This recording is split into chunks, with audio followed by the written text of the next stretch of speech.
Hi, my name is Trinity, and today we will be doing another unit conversion problem. So as we read the question, let's highlight the important pieces of information. So a sports car produces 88 grams of carbon dioxide for every 3 grams of fuel burned. If in one very short drive, the car burns 15 grams of fuel, how many liters of carbon dioxide are released? And at STP, 1 mole of an ideal gas occupies approximately 22 liters. So now that we've highlighted the important pieces of information, let's try to identify the starting point and ending point of this question. So the easiest to identify is the ending point. So let's just try to find what the question is asking for.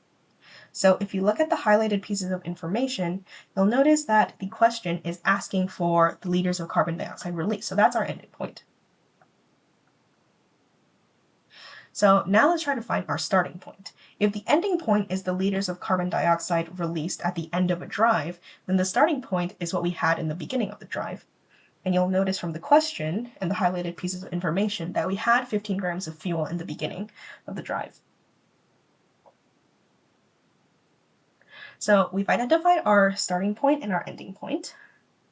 So now we have to come up with a way to get from our starting point to our ending point. So we know that we have to convert from grams to liters, and we have to convert from fuel to CO2. So the next thing we should do is convert from grams of fuel to units that are closer to liters of CO2. So if you look at the information that we highlighted in the question, you'll notice that we can convert from grams of fuel to grams of CO2. And I put grams of fuel in the denominator instead of the numerator because we want to cross-cancel our units. And you can only cross-cancel units when they're diagonal from each other.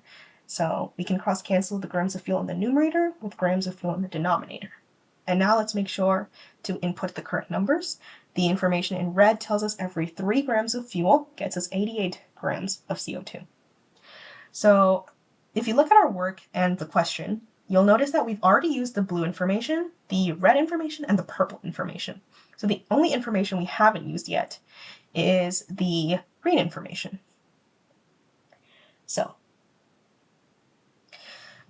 we should also look, so if you look at our answer, you'll see that our answers are in liters of CO2.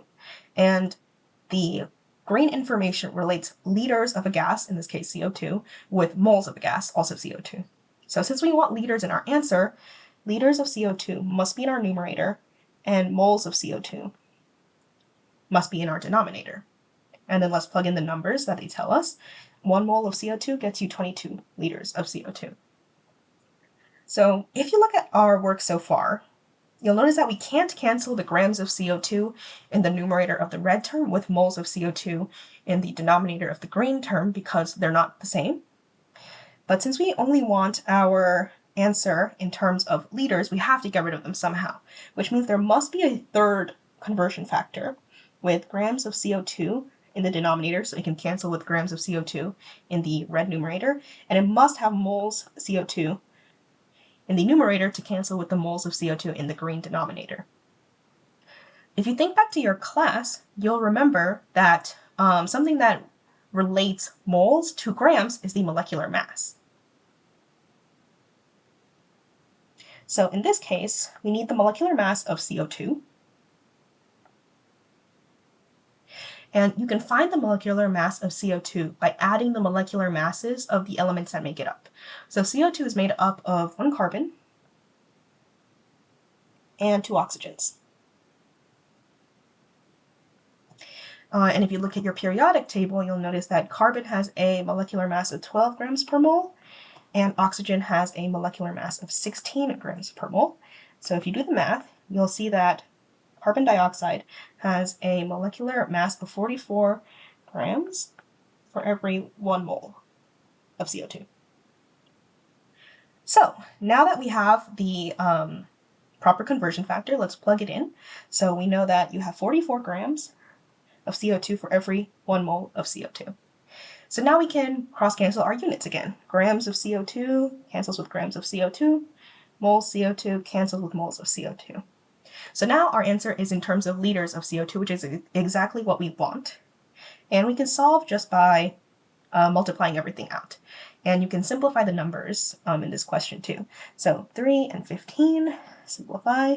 44 and 88, also simplify. And now you just multiply. 5 times 2 is 10. 10 times 22 is 220. So your final answer is 220 liters of CO2.